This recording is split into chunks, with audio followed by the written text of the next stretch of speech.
Ladies and gentlemen, boys and girls, innies, outies and in betweeners. My name's Dan and this is the PAP Reports. It's Friday the 13th of November. South Yorkshire Police Constable PC Christopher Hawke had a misconduct hearing last month, with the information surrounding the hearing only just being released this week. South Yorkshire Police being the very same force that PC 3139 William Sampson was working for, may still be working for, even after beating a defenceless 16-year-old Sheffield Wednesday fan around the head with his baton.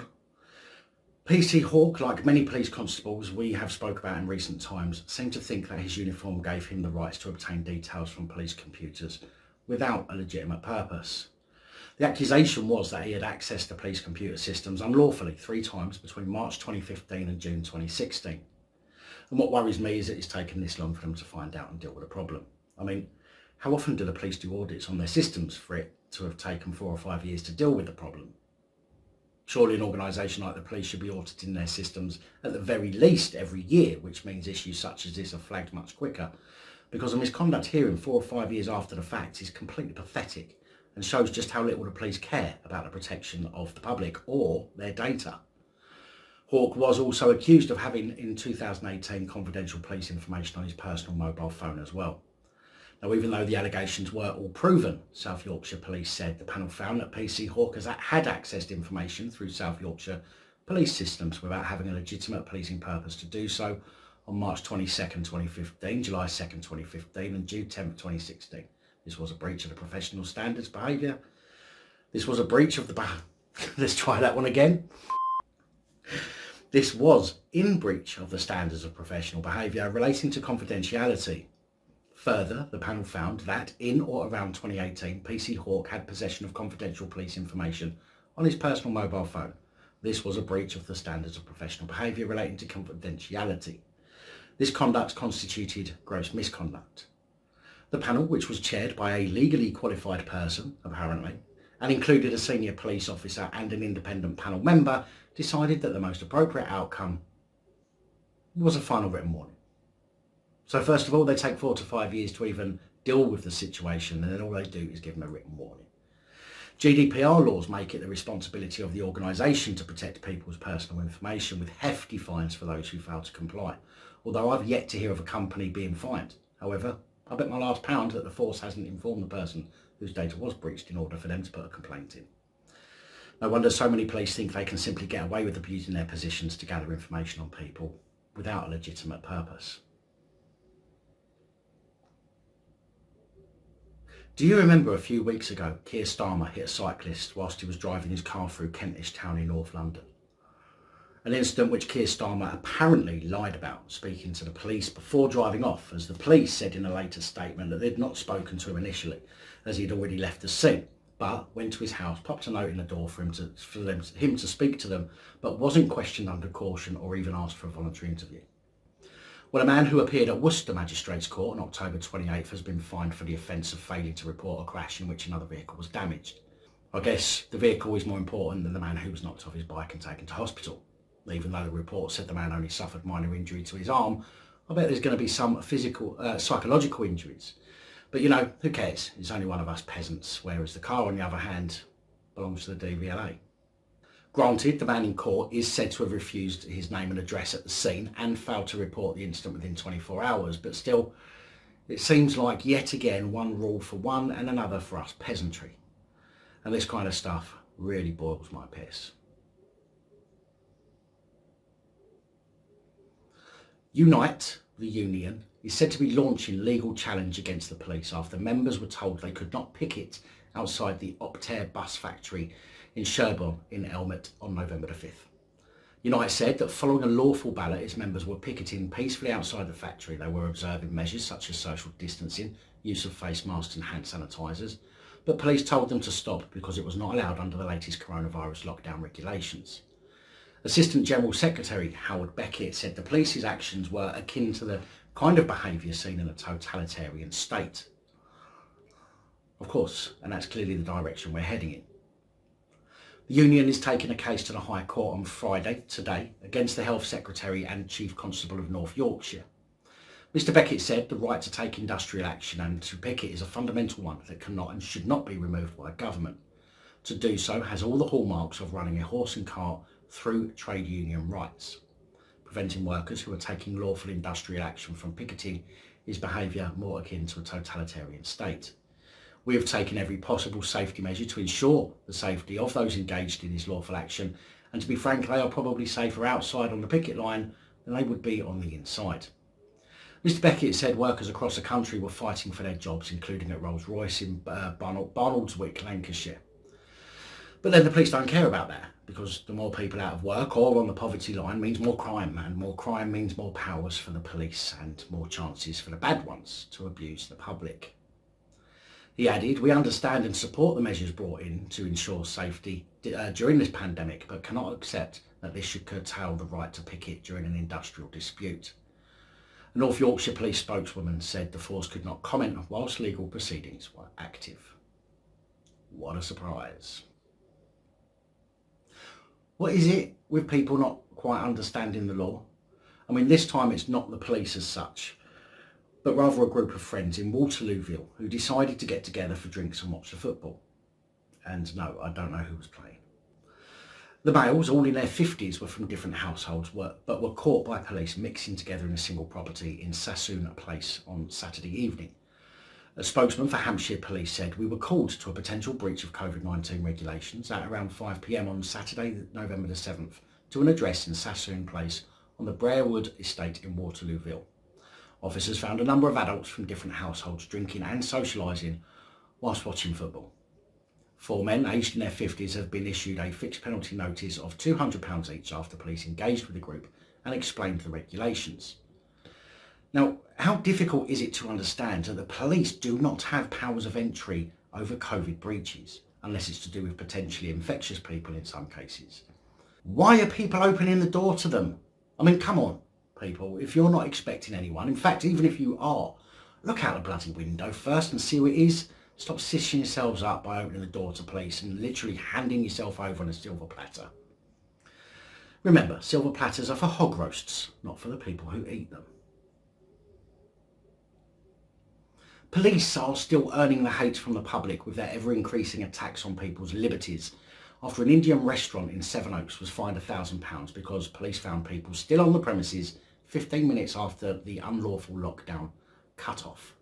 The owner of Raj Bari restaurant in London Road, Yahi Ahad, claims he was unfairly targeted by police and says the fine for staying open beyond the 10 p.m. curfew will strip him of his night's takings during a difficult time. However, as people got to hear of the situation, customers of his restaurant began to donate cash to him to help him pay the fine. Now, I've got to say that if I was him, I would be taking it to court, because if someone is in the restaurant and they're finishing up their meal, the restaurant can still officially close at 10, because being closed doesn't necessarily mean being empty. Looking at the information on the government website, it says the following hospitality venues are required to close for consumption on the premises: restaurant, pubs, bars, including those in hotels or members clubs, social clubs, cafes and canteens, excluding workplace canteens, where there is no reasonable alternative.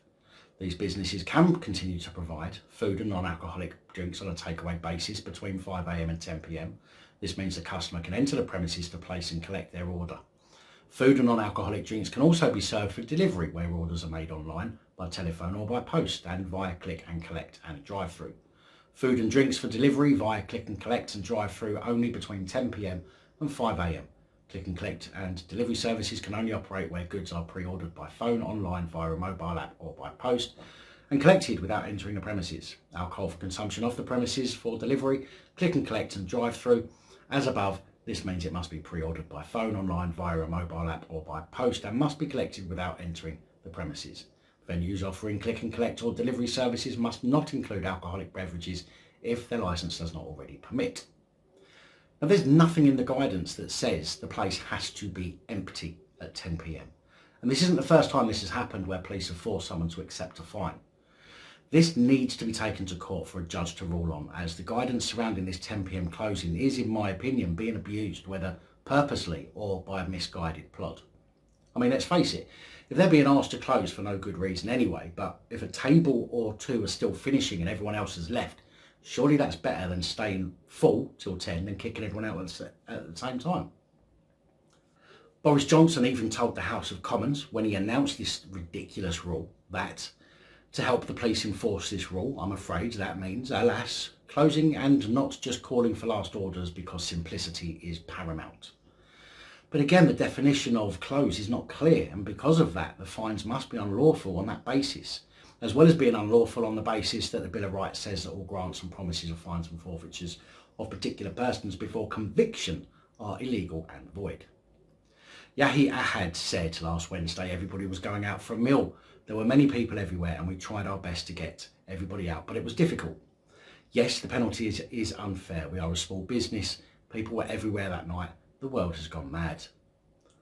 Police arrived at the restaurant around 15 minutes after the official cut off and appeared to have targeted his business following an earlier complaint from a member of the public, which he says was unfounded. He said police issued a warning earlier in the year after a large group who he had socially distanced on different tables left the restaurant and were seen mingling together in a car park, something that he says he had no control of. District Commander for Sevenoaks, Chief Inspector John Kirby, said patrolling officers visited the restaurant on the eve of lockdown just before 10:30 p.m, where they found people were being served. After speaking with the staff and customers, the restaurant closed. He added, while staff in the majority of restaurants and bars in Sevenoaks understand the importance of complying with the guidelines, and have closed their premises before or at 10, in this case officers have witnessed a venue that continued trading and a fine was issued. Businesses that fail to comply with current guidelines can face up to £10,000 or prosecution, and we will continue to work closely with our partner agencies and will engage and explain and encourage people to comply with coronavirus legislation. Mr Ahad is able to appeal against the fine in a magistrate's court, which I recommend he certainly should do. The Met Police are having a grand old time recently without realising that what they're doing is actually unlawful. No surprise there neither.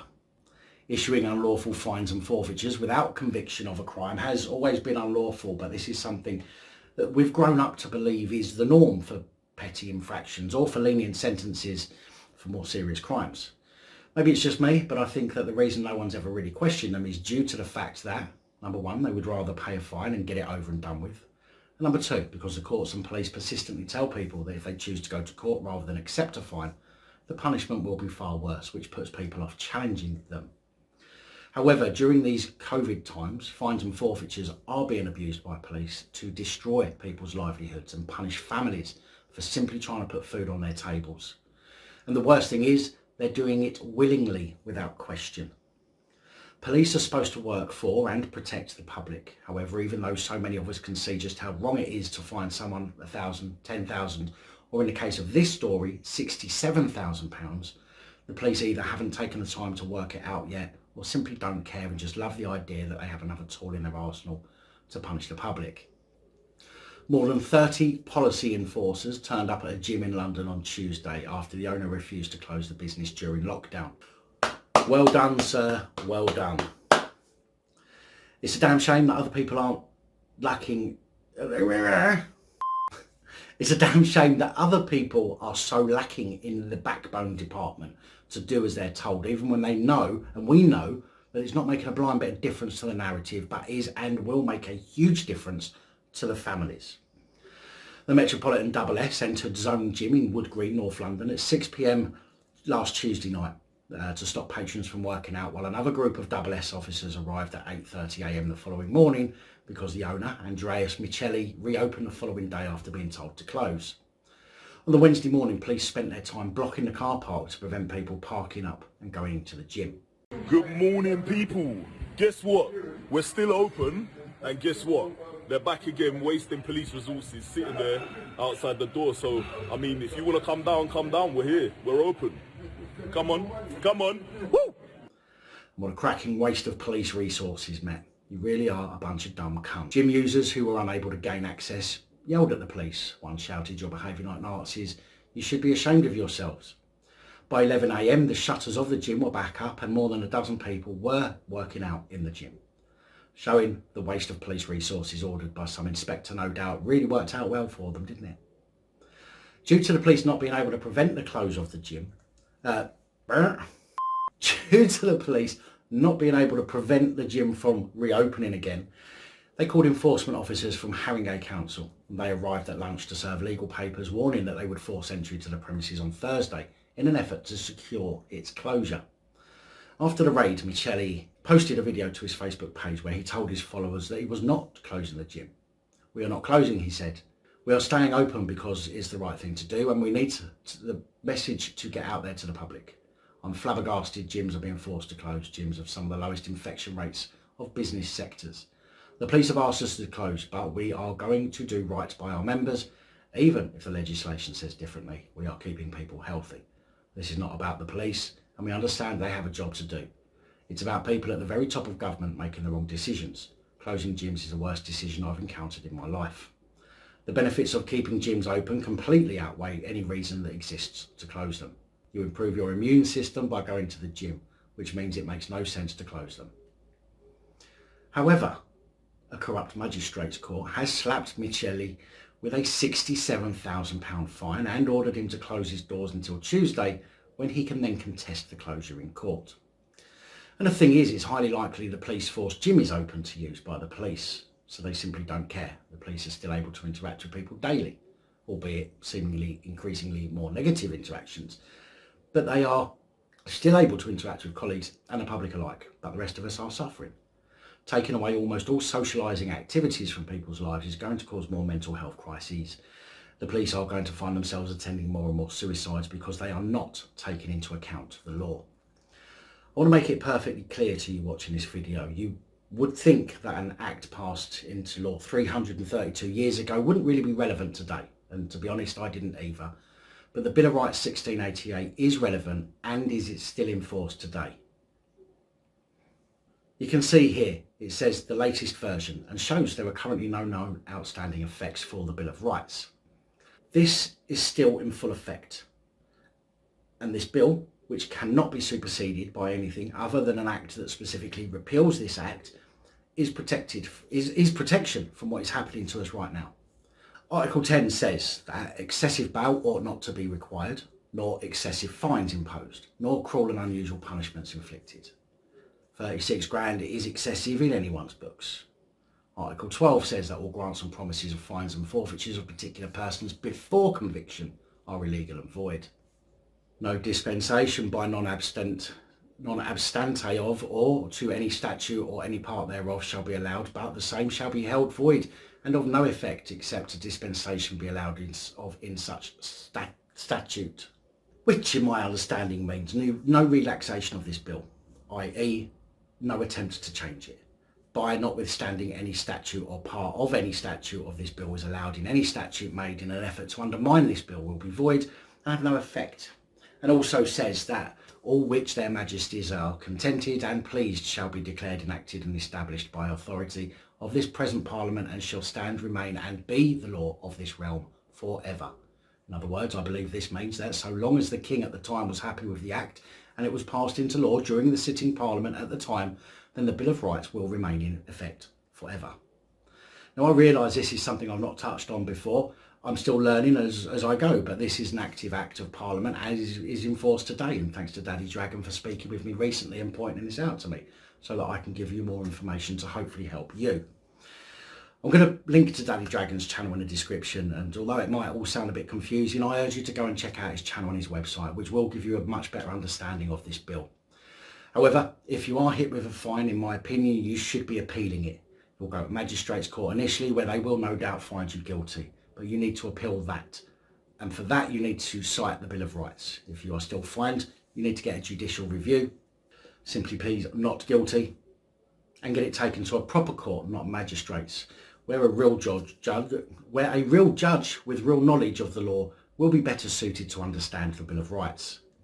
Don't give in to tyranny, don't give in to police abuse, and don't give in to unlawful acts against you, which won't simply affect you, but will also affect your families. A West Midlands police detective has been placed on restricted duties and which take him away from dealing directly with the public over a misconduct matter.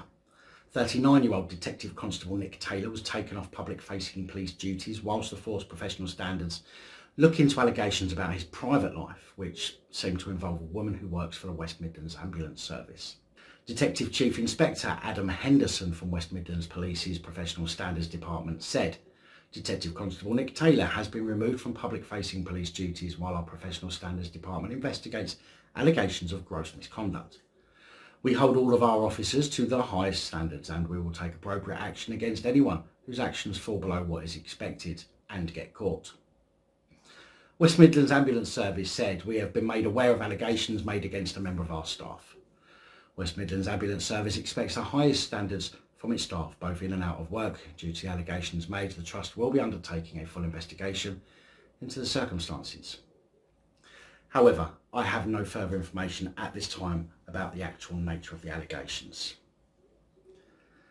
Thank you to all of the channel supporters, especially these guys who support via Patreon. Don't forget to like, share, comment and subscribe if you haven't already. Let me know your thoughts, as I know many of you will, and until next time, please stay safe, look after each other, film the police and of course other officials, and have a great weekend.